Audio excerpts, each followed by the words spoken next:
आप सबको जोहार। मैं आज बात कर रहा हूं गुजरात के नर्मदा जिले के डेडियापाड़ा विधायक चेतरभाई वसावा।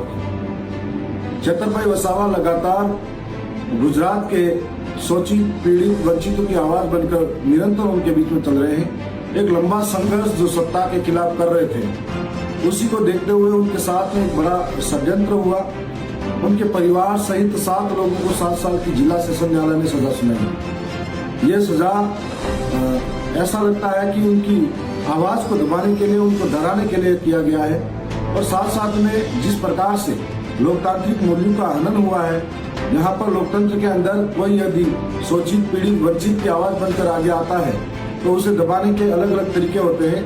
इन तरीकों के माध्यम से किसी की आवाज को कुचलना ये लोकतंत्र के लिए भी घातक है। और इसी के दौरान एक और बात सामने आती है कि उनके एक बच्चा है जो 2 साल का, शायद 2 साल के करीब है। ऐसे में ये बच्चे की क्या गलती थी जिसको भी साथ में सजा मिली? ये बहुत दयनीय है। इससे पूरा आदिवासी समाज हो, यहाँ शोषित, पीड़ित, वंचित, इस देश के अंदर लोकतंत्र में विश्वास करने वाले सबके अंदर बड़ा आक्रोश है। इसी आक्रोश के साथ में हमारी जो भारत आदिवासी पार्टी है, जो हमेशा गरीब, पीड़ित, शोषित, वंचित और दलितों के लिए लड़ती आई है, ये आज चेतरभाई वसावा के साथ में भी मजबूती से खड़े रहेंगे। साथ में पूरे नर्मदा जिले के अंदर भी जब संघर्ष करना पड़े सड़कों पर, तब भी हम वहाँ आएंगे पूरी भारत आदिवासी पार्टी के साथ में। और पूरे गुजरात के अंदर भी हम आएंगे।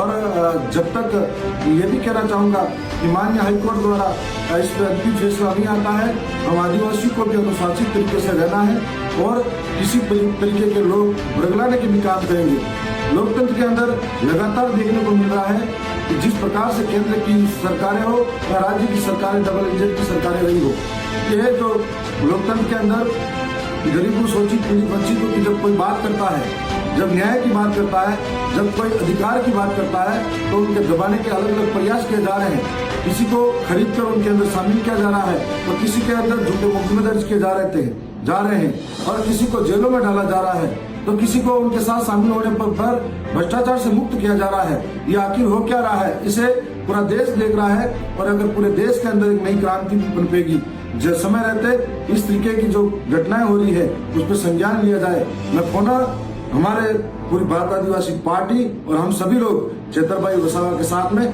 मजबूती के साथ खड़े रहेंगे।